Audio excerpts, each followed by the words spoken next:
100খন আসনৰ ওপৰত কংগ্ৰেছ দলে প্ৰতিদ্বন্দ্বিতা কৰিব। আমি অত্যন্ত বাস্তৱসন্মত প্ৰাৰ্থিত্ব বিচাৰি মানুহৰ মাজলৈ এটা ৰং মেছেজহে যাব, ভুল বাৰ্তাহে যাব।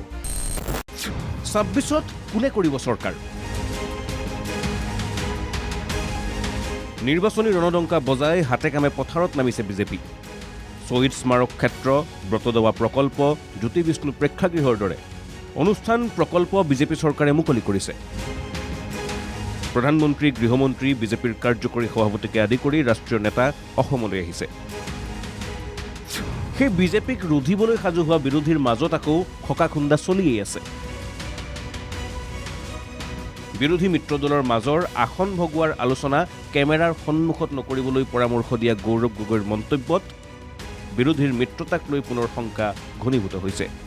এইবাৰ কংগ্ৰেছে 100খন আসনত নিৰ্বাচন খেলাৰ ঘোষণা প্ৰদেশ কংগ্ৰেছৰ সভাপতি গৌৰৱ গগৈৰ। ইতিমধ্যে আমি সংকল্পবদ্ধ যে অহা বিধানসভা নিৰ্বাচনত আমি সকলোৱে একত্ৰিত হৈ বিৰোধী দলসমূহ আমি একত্ৰিত হৈ আগবাঢ়ি যামগৈ।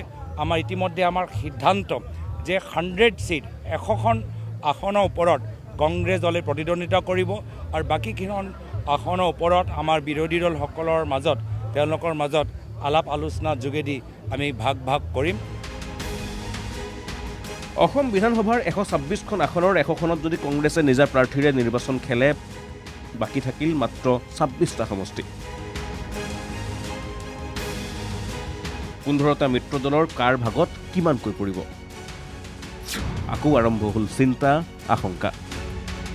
আসন বিতৰণ টিভিৰ সন্মুখত নহয় বুলি কোৱা গৌৰৱ গগৈয়ে নিজে কিয় টিভিৰ সন্মুখত আসনৰ হিচাপ দিলে? চিট বিতৰণ আলোচনাৰ মাধ্যমেৰেহে হ'ব লাগিব বুলি ৰাইজৰ দলৰ সভাপতি অখিল গগৈয়ে ক'লে। কংগ্ৰেছৰ পিনৰ পৰা কালিৰ দিনটোত লখিমপুৰ চাৰ্কিট হাউচত কনফাৰ্ম কৰি দিলে যে এলায়েন্সটো হ'ব। এতিয়া তেওঁলোকৰ পিনৰ পৰা মই পৰামৰ্শ বিচাৰিছিলোঁ যে আপোনালোকে কিমানখন আসন আমাক দিব খোজে। তেওঁলোকৰ পিনৰ পৰাও কিছু কথা কৈছে, আমাৰ পিনৰ পৰাও আমাৰ নিশ্চয় কিছু লিষ্ট আছে। দীৰ্ঘদিন ধৰি লাগি আছোঁ, সন্মান সহকাৰে সকলো ঠাইত ৰিপ্ৰেজেণ্ট কৰাকৈ আমি প্ৰাৰ্থিত্ব বিচাৰিম, কিন্তু এনেকুৱাকৈ প্ৰাৰ্থিত্ব নিবিচাৰোঁ যিটো দিব নোৱাৰে। বিজেপিক পৰাভূত কৰিবলৈ বিৰোধী একত্ৰিত হ'বই লাগিব। ডাঙৰ দল হিচাপে কংগ্ৰেছে এই মিত্ৰতাক শক্তিশালীভাৱে নেতৃত্ব দিবই লাগিব। কিন্তু কংগ্ৰেছে যদি বিৰোধীত আউল লগাব পৰা কথা কয়, চিন্তা চৰ্চাৰ মাজেৰে আলোচনাৰ মাধ্যমেৰে সিদ্ধান্ত গ্ৰহণ এই সময়ত বিৰোধীৰ বাবে অনুকূল বুলি বুজাই দিলে অসম জাতীয় পৰিষদৰ সভাপতি লুৰিণজ্যোতি গগৈয়ে। মই অখিল গগৈ ডাঙৰীয়াৰ বক্তব্য দেখিছোঁ, গৌৰৱ গগৈ ডাঙৰীয়াৰ দেখিছোঁ। আমি কিন্তু এটা কথা অনুভৱ কৰোঁ যে এলায়েন্স আৰু ছিট শ্বেয়াৰিঙৰ কথা নিশ্চিতভাৱে কেমেৰাৰ আগত নহয়, আমি বহিহে কথা বতৰা পাতি চূড়ান্ত কৰিব পাৰিম। কাৰণ ষ্ট্ৰেটেজিকেল কথা থাকিব আৰু উইনিবিলিটিটো, জিকাৰ সম্ভাৱনা, কাৰ সক্ষমতা আছে আৰু গোটেই সমষ্টিবোৰত তাৰ জনগোষ্ঠীয় গাঁথনি, বাস্তৱিক পৰিস্থিতি এইবোৰো ব্যাপক বিশ্লেষণ কৰিব লাগিব। সংগঠনৰ শক্তি, তাৰ মাজতহে জিকাৰ গোটেই পৰিৱেশটো। আৰু তাৰ লগে লগে মিত্ৰতাৰ ক্ষেত্ৰত প্ৰতিটো দলৰ লগত এটা সন্মানজনক এটা নিগচিয়েশ্যন, সন্মানজনক বুজাবুজিৰো এটা প্ৰয়োজনীয়তা নিশ্চয়কৈ থাকিব। চৰকাৰ আনিবলৈ বিৰোধীয়ে কি কৰিব লাগিব? সংখ্যালঘু সমষ্টিসমূহত AIUDFৰ সৈতে যুঁজ দি সমষ্টি জিকাৰ সমানেই উজনি অসম, উত্তৰ অসম, BTAD, বৰাক উপত্যকা আৰু পাহাৰীয়া জিলাত আসন আনিব পাৰিলেহে কংগ্ৰেছে চৰকাৰ কৰিব পাৰিব। পিছে তাৰ বাবে বিৰোধীৰ মাজত মিত্ৰতা দৃঢ় হ'ব লাগিব।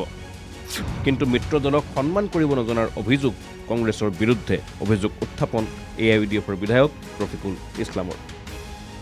কিন্তু কংগ্ৰেছৰ মন নাই চিট আসন এৰিবলৈ। লাগিলে 26ত চৰকাৰ নহওকে, কংগ্ৰেছৰ যিটো ধাৰণা আমি দেখিছোঁ, আমি চিন্তিত হৈছোঁ।